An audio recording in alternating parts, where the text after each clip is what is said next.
Inilah artis-artis dari Askia Publishing Official. Apo atau kalau dibalik Opa. Uhuy. Pas itu.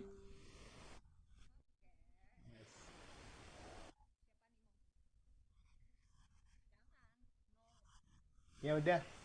Mbak Neni.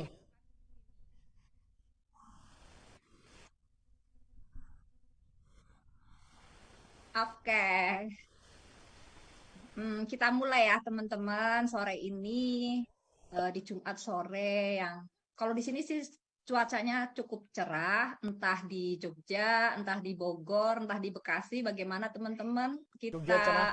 sharing cuaca dulu. Jogja cerah. Jogja cerah. Bekasi Jogja cerah. cerah, Bekasi Kalau Bogor cerah. lagi cerah banget ini, cerah banget.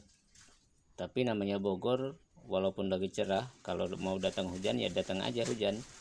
Ini terjeda bentar. Gak Aku apa-apa yang jeda. kecilin. Gak apa-apa jeda lah. Mm-mm. Mending kita yang ini terus aja. Mas Rian aja yang mantau kejedaannya ya Mas Rian ya. Iya siap. Oke, ini kita sore ini perdana teman-teman, jadi mohon maaf jika masih banyak sana sini kita coba. Insya Allah nanti kita akan mengadakan rutin ya Mas Adit, Mbak Wida, Mas Rey.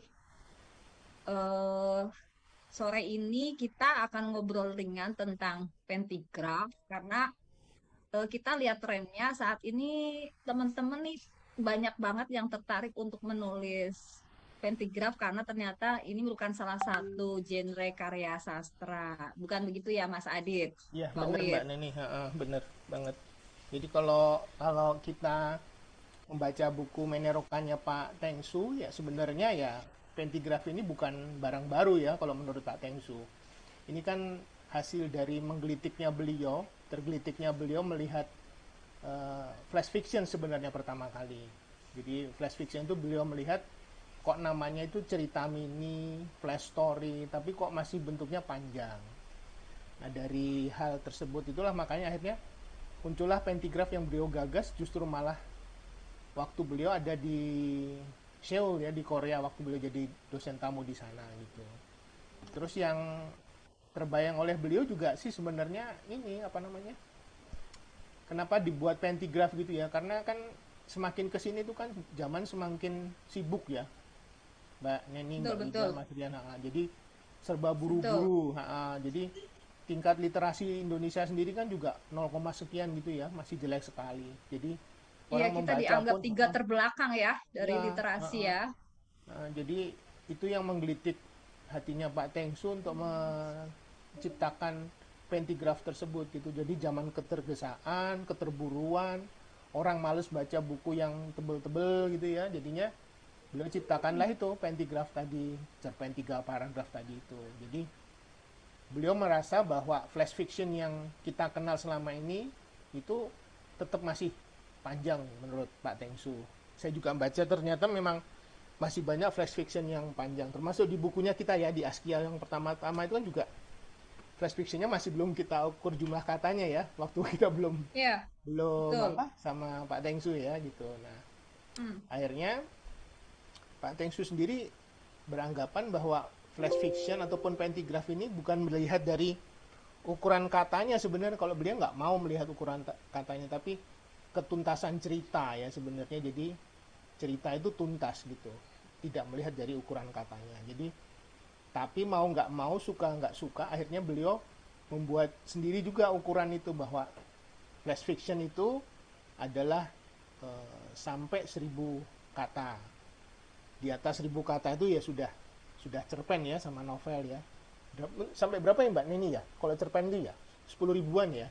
1.000 sampai 10.000 kata ya. Cerpen 10.000 sampai 10.000 ini Sepuluh kata ribu ya. Ada ya yang 10.000 mengatakan sampai kata tiga itu puluh ribu baru kita juga, sebutkan 30.000 sebagai kata. novel gitu ya. Nah tapi oke lah, sore ini kita nggak usah ngobrolin tentang cerpen dan novel tadi. Kita fokus aja ke flash fiction dan pentigraf, karena ngomongin pentigraf itu berarti otomatis juga ngomongin flash fiction seperti yang saya ceritain tadi, bahwa Pak Tengsu merasa melihat melihat flash fiction itu kok masih cerita yang panjang gitu.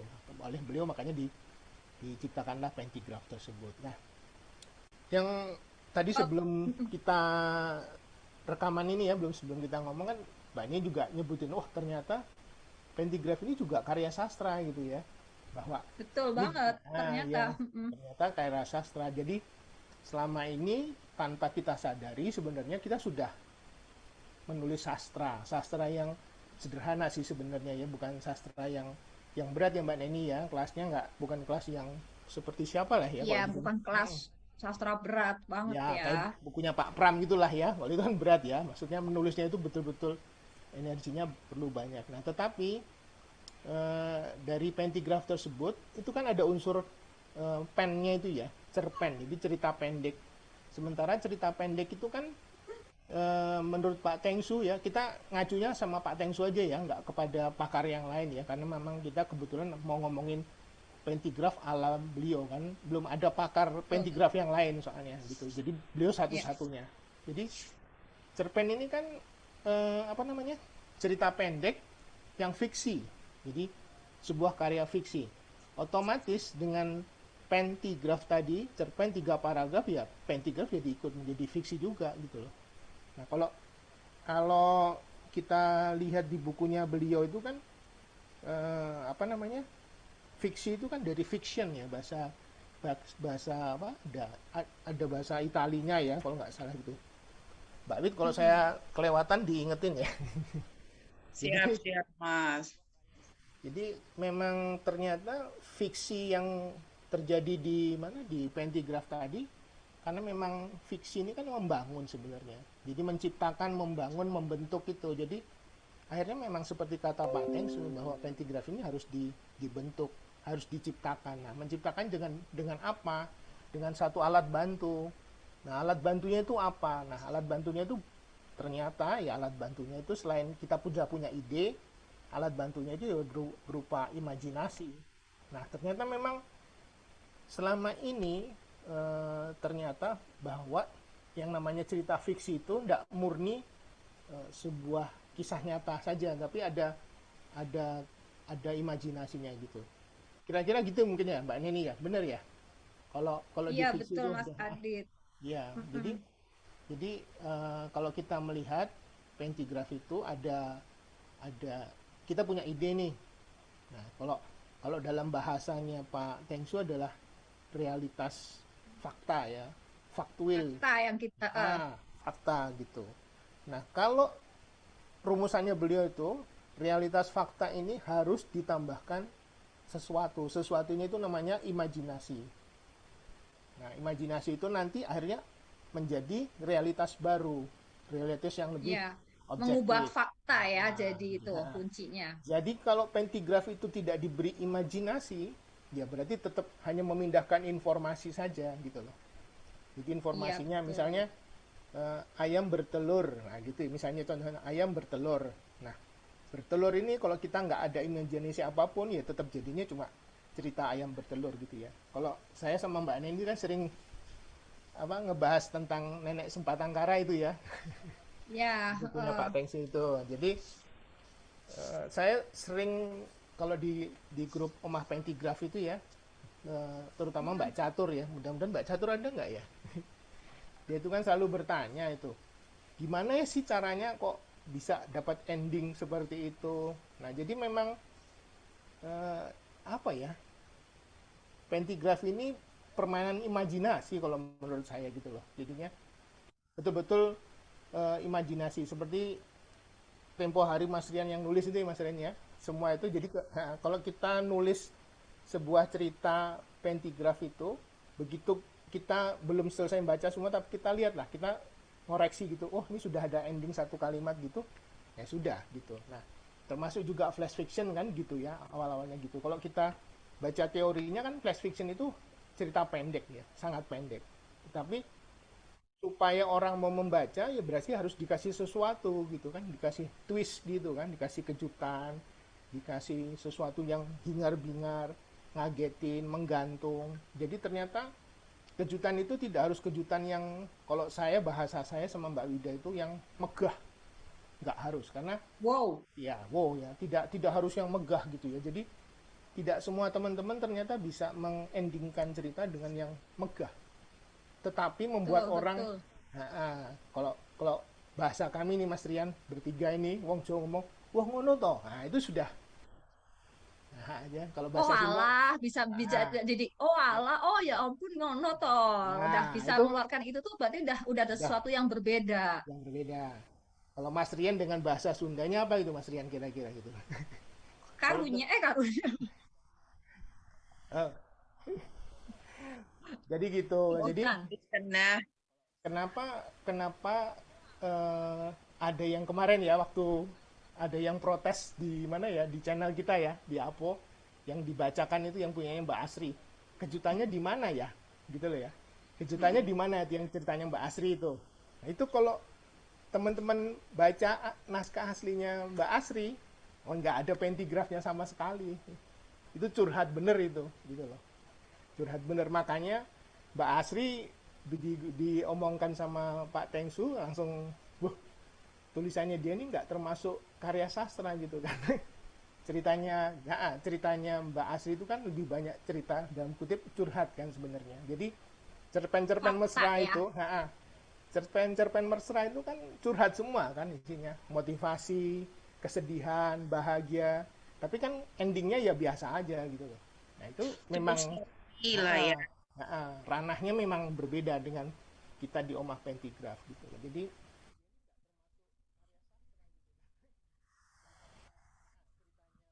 harus ke OPA, Mas Rian. Harus ikut ke OPA. Harus ikut ke OPA. Jangan di mesra terus, harus ikut ke OPA itu. Jadi memang ternyata setelah kita sudah punya beberapa karya nih lah ya lewat lewat OPA sama Astia itu. Saya sama Mbak Wida karena kan ngawal bareng-bareng gitu sudah merasakan ternyata memang eh, yang tidak ada imajinasinya ya nggak jadi gitu loh cerita-cerita yang karena saya selalu cerita ya saya punya pengalaman yaitu ada satu ibu dia punya kisah nyata dia kepengen endingnya seperti kisahnya dia gitu loh tapi mau banget harus dijadikan pentigraf. Nah, ya mau berantem kayak apapun saya juga bilang nggak akan bisa bu gitu ibu harus punya imajinasi ibu nggak mau saya kepengen hasilnya begini dia sudah menentukan sendiri saya aja makanya bu ibu nulis aja cerpen di grup kami yang isi writing atau di grup mesra kan gitu jadi jangan di pentigraf gitu loh jadi kalau pentigraf itu sudah ceritanya pendek flash fiction itu sudah ceritanya pendek tapi kalau endingnya datar ya nggak bisa nggak didapat gitu ya kalau dalam bahasanya siapa Mas Odi ya saya kenal ada penulis di Jogja namanya Mas Odi memang flash fiction dan kemudian pentigraf itu harus nah gitu harus ada gininya kalau nggak ada deng gitu ya ngapain gitu udah ceritanya pendek bacanya cepet tapi nggak ada sesuatunya gitu nah makanya saya bilang sama Mas Idan itu ada yang protes tuh di channel katanya pentigrafnya Mbak Asri nggak ada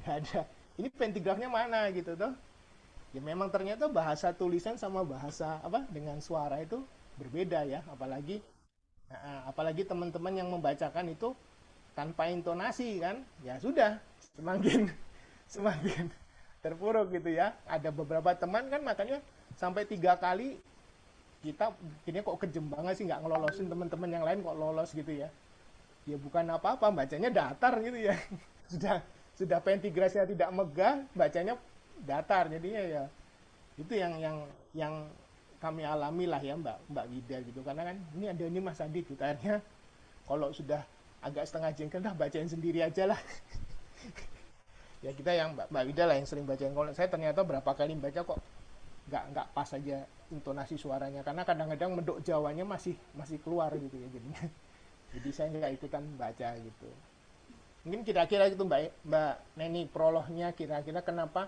pentigraf itu disukai oleh banyak orang sekarang itu karena memang keterburuan tadi terus malas membaca panjang gitu kan ya malas membaca panjang akhirnya menggelitik yang namanya Pak Tengsu Cahyono akademisi dari Universitas Negeri Surabaya yang sekaligus sastrawan nah sementara beliau itu kan basicnya puisi kan sebenarnya Basicnya puisi, Betul. jadi kekuatan puisi beliau itu lebih kuat. Tetapi pada saat beliau menulis pentigraf, puisinya dia hilang. Karena dia anggap apa? Kalau nulis pentigraf ada puisinya, nanti jadinya kayak kalau di Tatika monolog lah gitu. Jadinya terlalu mendayu-dayu ya bahasanya.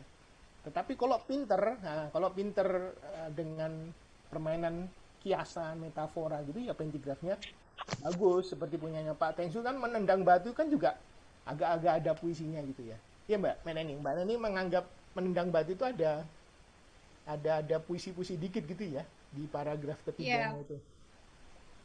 betul betul. Apa ya? Kalau dari yang menendang batu itu eh ya nggak terduga endingnya kan, kayaknya kita menganggapnya wah ini ketemuan nih, Ya, pasti udah kepikiran di awal baca bakalan ketemuan, ternyata ya, kan tidak. tidak. Ya, jadi Ya. itu yang memang ciri dari pentigraf itu adalah membohongi pembaca. Kalau kata Pak Tengsu itu Iya, kudu ngapusi bisa juga pembaca. membohong di Ya, awal kayaknya kita bisa menebak, kalau ya. menebak klisenya seperti ini, tapi Betul, ternyata ya. Ya. wah Jadi memang ternyata nggak yang ya. sesimpel kita pikirkan gitu. Jadi memang cirinya kalau kata Pak Tengsu ya dari paragraf pertama dan kedua itu pembaca sudah dibuat percaya dulu. Nah, begitu Betul dikasih betul. dikasih paragraf ketiga, wah, semprul tenan nih sebelah ini. Nah, itu sudah Iya. kejadian gitu ya, Ter- gitu lah.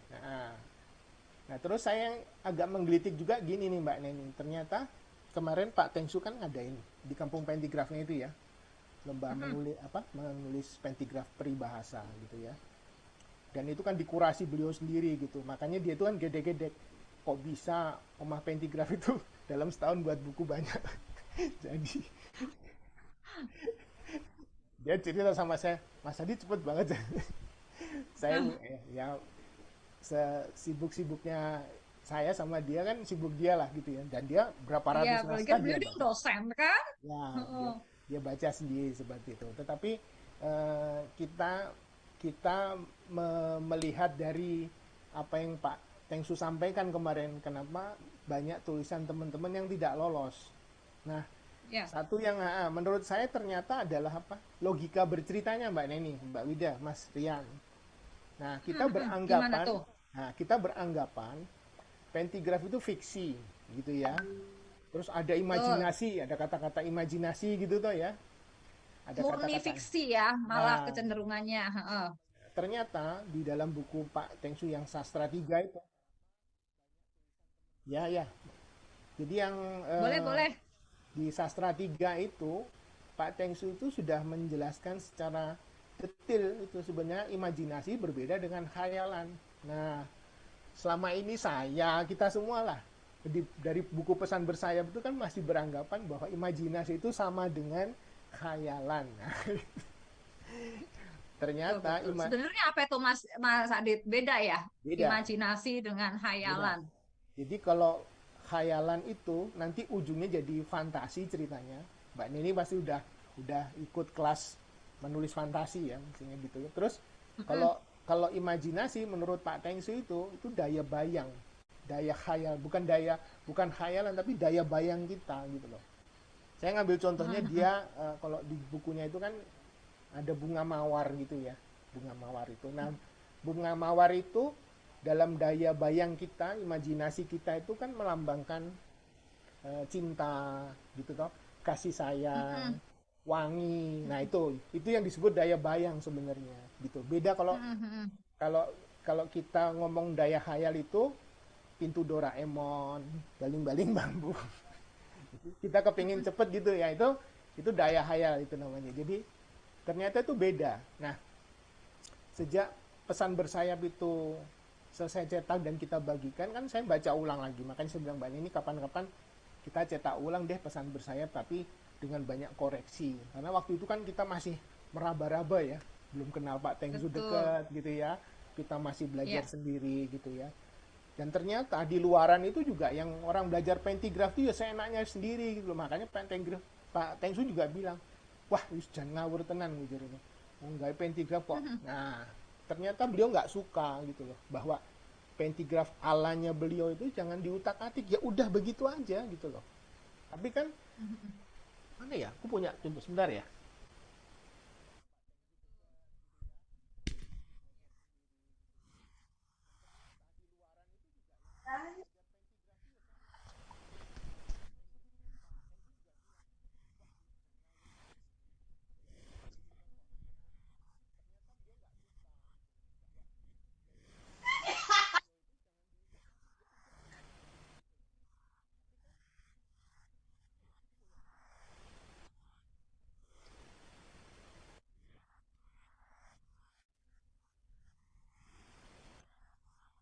Di Astuti, Mbak Malang. Di Malang. Ya di Malang, Mbak Di itu Mbak Di Mbak Di, Astuti. Mbak Di Malang, ada Mbak Asti, Mbak Juli. Yang lava itu aku ya, Mas. Second account. Mbak Asri, jangan baper ya.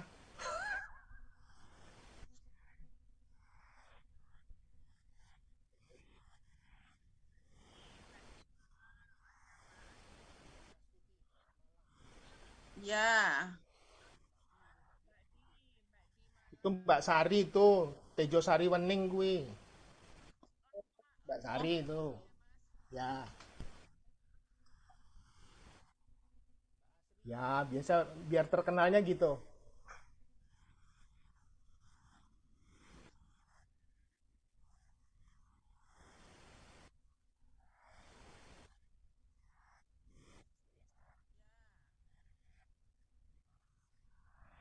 Novel 3. Ya, Novel 3. Ya. Nah, ini iya paling paling banyak banyak Mbak Asri view-nya. menguras menguras air mata soalnya itu. Cerita itu.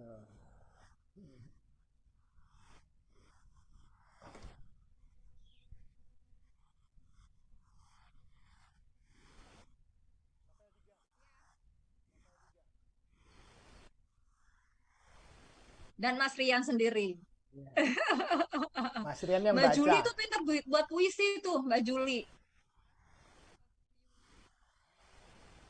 Ya gitu ya tadi Mas Rian nanti tolong dibantu yang ada yang mau nanya ya nanti.